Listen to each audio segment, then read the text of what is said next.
All right, here we are with our last topics from Module 8. I believe we have 9 more topics. This is very similar to a lot of the topics we went over in the first video. We're going to be dealing with rational exponent. What happens when you have a fraction in your exponent and how to convert, what are they called? Radical functions into those fractional exponents. So here we have 7 to the 2/5, and they want us to write it as a radical expression. They want to write it as with the radical as a like square root. Well, this is going to be a 5th root.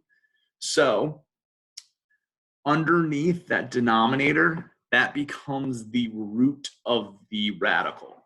So this would be the 5th root. So we have to put a little 5 here underneath kind of the, I call it like the armpit of the radical symbol. So we have the 5th root of the base 7, and then we look at the numerator, which is 2. So 7 to the 2/5 is going to be the same thing as the 5th root of 7 squared. And that's all we have to do. We just have to write it as a radical expression. So t to the 1/8 would be the same as the 8th root of t to the 1st. You don't really even need that 1 there. So it's just the 8th root of t. And then u to the 5/8 would be the 8th root of u to the 5th. So the denominators become the root, and then the numerators become what that base is raised to underneath the radical. So the opposite down here, we have the cube root of t squared. So this would become t to the 2/3. Then we have the 7th root of a to the 3rd. So this would be a to the 3/7. And then we have 15 to the cube root of 15. That's really 15 to the 1st if it doesn't have an exponent. So this would just be 15 to the 1/3. So all we have to do is write it as a exponential expression. So leave it just like that. Okay. So that is converting between radical form and exponent form. So they're going to have you do that in this topic. Next, we have rational exponents, unit fraction exponents, and whole number bases. So we're looking at 343 to the 1/3, and they want us to evaluate that. Now, if you have a calculator, okay, and on your calculator, you want to just keep it as a fraction exponent, you would have 343. Then you want to raise it. So you're going to hit the exponent button here. And then in parentheses, you would hit 1/3. Okay. So you would enter in the fraction, or 1 divided by 3, after your exponent. So you would hit enter, and that would be 7. Okay. Another way to do it is you can make 343 to the 1/3 the same thing as the cube root of 343. So on your calculator, you can also do the cube root by what we talked about in the first video, hitting math, going down to option number 4, and doing 343, and that would also be 7. Now 256 to the 1/4. If you wanted to evaluate 256 to the 1/4, 256, and raise it to you could do 0.25 if you want, or you could do 1 divided by 4. So 256 to the 1/4 would give you 4. Another way you can do it, just like this would become the 4th root of 256 to the 1st.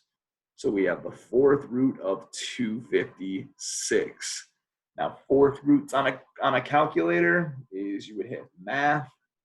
You would go down to that X root button, And I forgot to enter in that number out in front.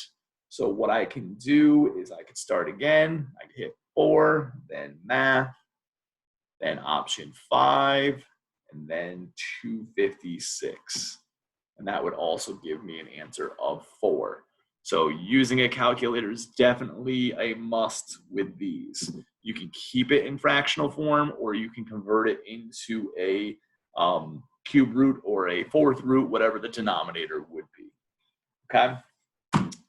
Our next is we have rational exponents, unit fraction exponents, and bases involving signs. This would be the same thing that we got going on here, except now we're throwing negatives in it, okay? The parentheses are very important here. What you want to realize is that this negative would be underneath the radical, but that negative would not be. These are different setups here. Just like if you took Math 095 with me, you're going to notice the difference between an exponent with a with parentheses around it versus not. So let's see what we have here. So negative 343 to the 1/3. That is the same thing as the cube root of negative 343. Now we can take a cube root of a negative number because this root is odd. So we could either do the cube root of negative 343 and find out the answer is negative 7. Or I could have kept it as the fractional exponent and entered in exactly what I saw. So parentheses negative 343, and then I'm raising it to the parentheses 1 divided by 3. That would also give me my negative 7. Okay. With B, what you have to understand is that that negative 81 doesn't have parentheses around it. So this is really negative 1 times 81 to the 1/4. So that 81 is in parentheses, not that negative. So that's how the calculator would treat it. So if we entered in negative 81 without the parentheses around it and then raised it to the 1/4, we would get negative 3 out. But if we put parentheses around the negative 81 and raised it to the 1/4, we would get an error. So it makes a difference whether or not there are parentheses around it. So what this is saying is it's taking the fourth root of 81 and then multiplying it by negative 1, which is how we got the answer of negative 3. Okay? Which is right here. So it's taking the fourth root of 81 and then multiplying it by negative 1 to get negative 3.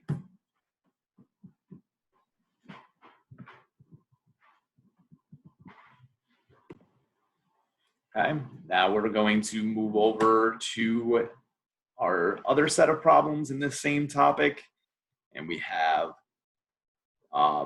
negative 27 raised to the 1/3.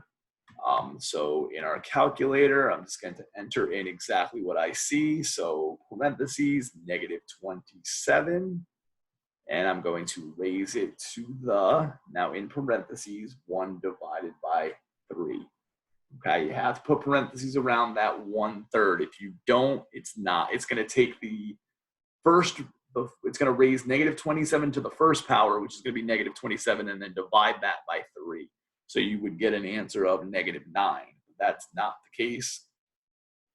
Our answer would be negative 3. So negative 27 to the 1/3, or the cube root of negative 27 would be negative 3. And then here we have in parentheses, negative 81 to the 1/2. Now this would be the same thing as the square root of negative 81, because that negative is in parentheses and the root is even, so that denominator would be even, it's going to tell us that you cannot take it.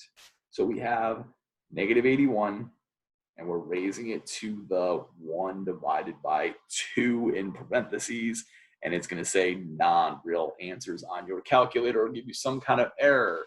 So that's where this comes into play, not a real number.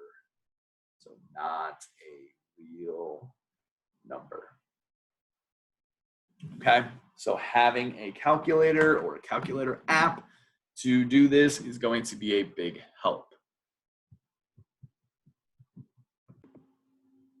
Okay, so here we have our topic, rational exponents, non-unit fraction exponents with a whole number base.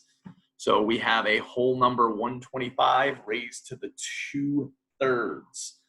Once again, with your calculator, you can just type in 125 to the 2/3, or you can convert this into a radical. You can say that this is the cube root of 125 squared. So then you would square 125 and then take the cube root of it. Or you can take the cube root of 125 and then square it. This is how Alex describes it, but it's the same thing. So if we took 125, I'll enter it down here. So if we took 125 and we squared it, and we got 15,625, and then I took the cube root of that, that would be 15625, I would get an answer of 25. Okay? Or if I took the cube root of 125, which is 5, and then I squared 5, I would get my answer of 25 either way. Or if I didn't want to deal with radicals at all and I had this calculator, I could do 125 and I could raise it to the parentheses 2/3. And I would get 25 that way. Okay. So moving on to 16 to the 3/4. I could think of this as the 4th root of 16 cubed, or the 4th root of 16 all cubed, or I can leave it as 16 to the 3/4. The choice is yours. Okay, so we leave it as 16 raised to the 3 divided by 4, and I would get an answer of 8. Okay, or I can do this as the 4th root of 16. Sorry, I could do 16 cubed, and then take the 4th root of that answer, which is 4096, and I would also get 8. Or I can take the 4th root of 16 and then cube it to get 8. So really all 3 ways work. So 32 to the 3/5. So 32 raised to the 3 divided by 5. Your answer would be 8 as well. Or if you want, you can make this the 5th root of 32 cubed.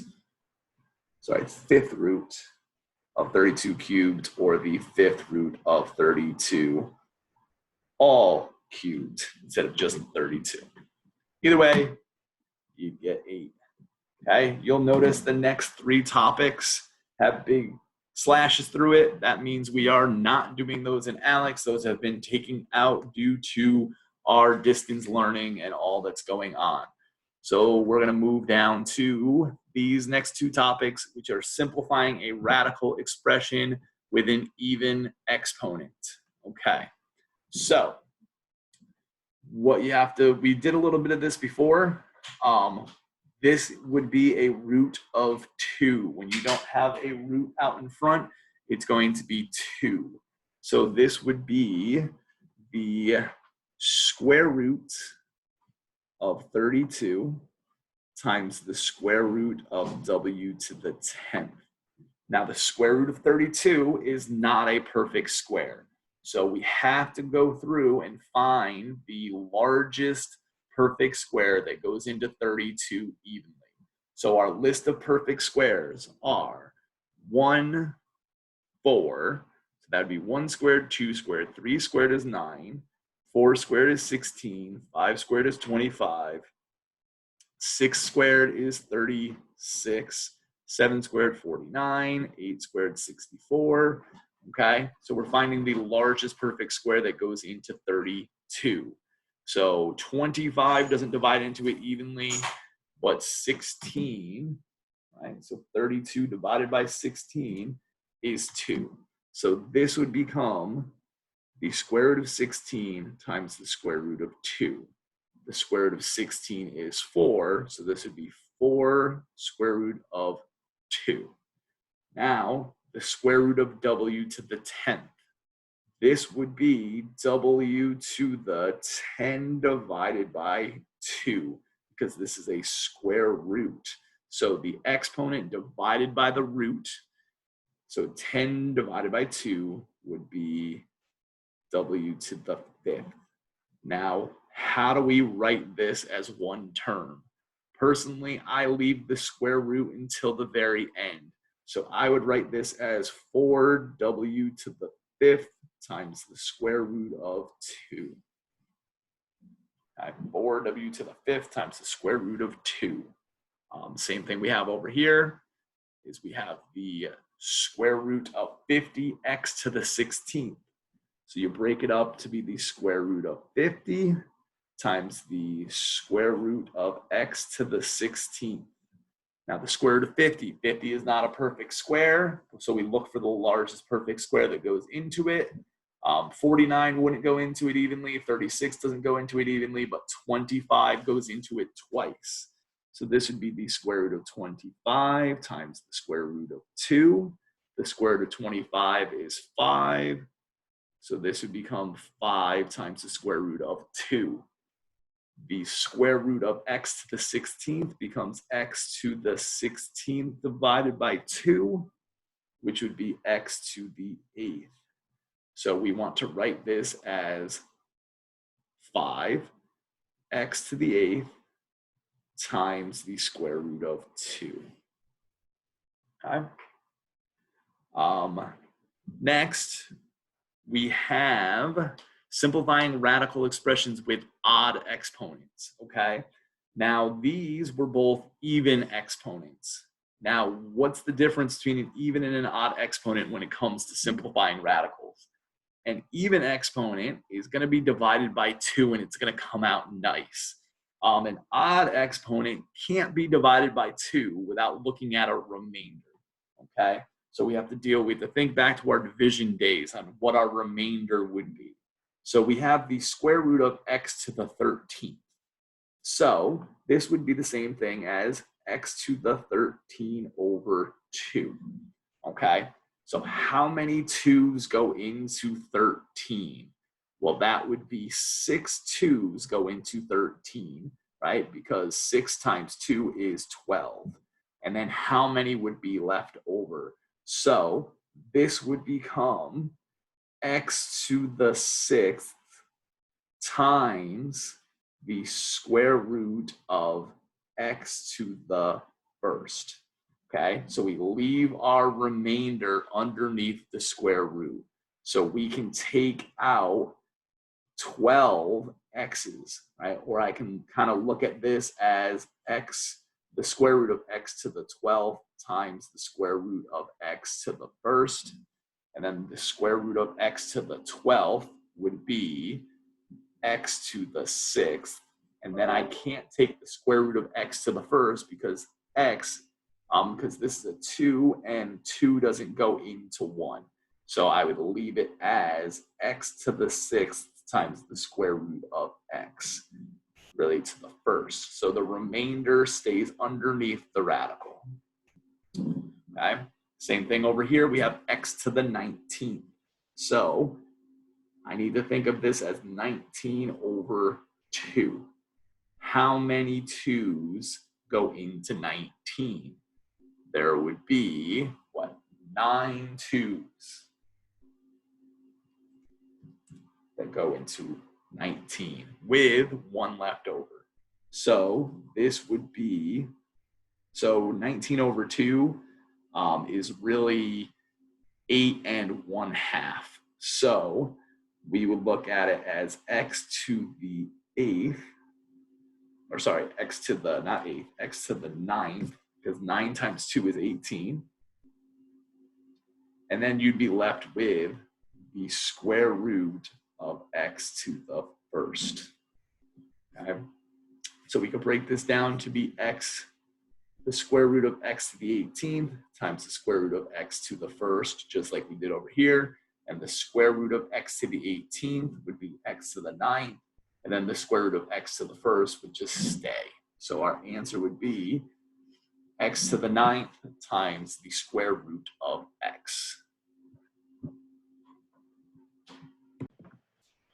Okay, our last two topics of this section that we're going to be doing is we have the square root of 25x to the 21st.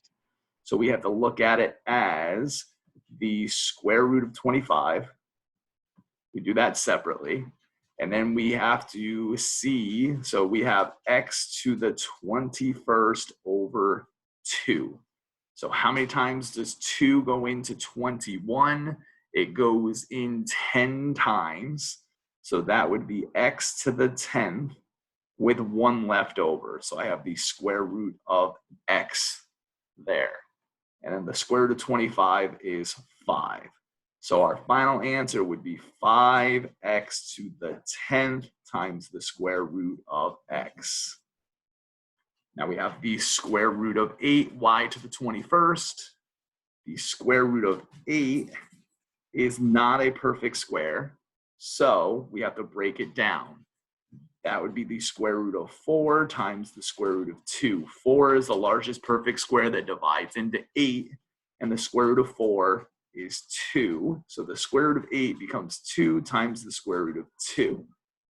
Now the square root of y to the 21st becomes y to the 21 over 2, just as it did over here with x. And then 2 goes into 21 10 times. So that's y to the 10th with 1 left over. So we keep the 1 underneath the square root. Now, to put this together, so we have 2 times the square root of 2, y to the 10th times the square root of y. Everything that's not underneath the radical gets put together. So this becomes 2y to the 10th. And then I have the square root of 2y.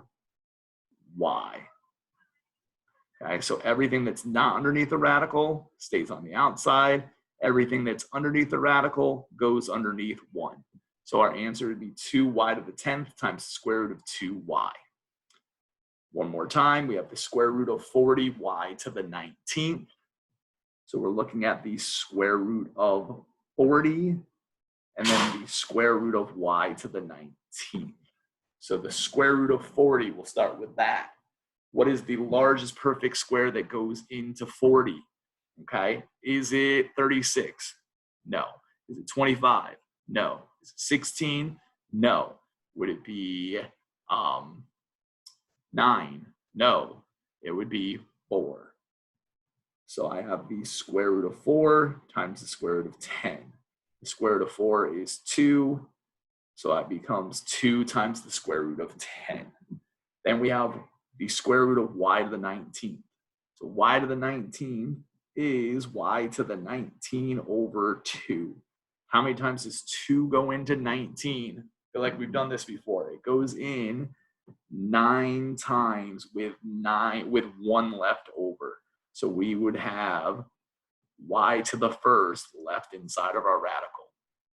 So we combine these two together, so it becomes 2y to the 9th times the square root of 10y to the first, or just 10y. And that would be our answer, okay? Our next topic is the same thing, but we just have two variables along with the number in front. So the square root of 81 x to the 7th y to the 3rd becomes, we look at these separately, right? The square root of 81, the square root of x to the 7th, and the square root of y to the 3rd. Square root of 81, easy, that's 9. Now the square root of x to the 7th, that becomes x to the 7 divided by 2. How many times does 2 go into 7? 3 times, with 1 left over. So we leave it as x to the 3rd times the square root of x. Then, same thing here, the square root of y to the 3rd becomes y to the 3 over 2. So that would be y to the 1st, and then with 1 left over, square root of y. So we put this all together. This would be 9x to the 3rd, y to the 1st, times the square root of x to the 1st, y to the 1st. You don't need to write to these firsts, but I'm just doing that for an explanation for you. So we have 9x to the 3rd, y, times the square root of x, y. Here we have the square root of 49x to the 5th, y, or w to the 11th. This would become the square root of 49 times the square root of x to the 5th times the square root of w to the 11th. So this is going to be 7. And then how many times does 2 go into 5? That would be twice. So that would be x squared with 1 left over. And then how many times does 2 go into 11? 10 with 1 left over. So this is 7x squared w to the 5th times the square root of xw. Now we're saving the best for last. Here we have the square root of 75 times the square root of x to the 3rd times the square root of c squared. Now the square root of 75, 75 is not a perfect square. So we find the largest perfect square that goes into 75, and that would be 25. So this becomes the square root of 25 times the square root of 3. Then the square root of 25 is 5, so we're looking at 5 times the square root of 3. Then we go into the square root of x to the 3rd. How many times does 2 go into 3? That would be once with 1 left over. Then we have the square root of z squared. So how many times does 2 go into 2? That's just once with none left over. That 2 is an even exponent, so we don't have any remaining square root of z. So now we combine this, this, and this together. So this would be 5xz. So 5x to the 1st, z to the 1st, times the square root of 3x. So 3 and x are still underneath the radical. Okay, so 5xz times the square root of 3x. Okay, and that would do it for this module 8 worksheet, because all the rest of our topics are blanked out. Okay, we will be meeting on Friday to answer all of your questions. Please continue to work on Alex. Please reach out to me if you need any help. Okay, good luck.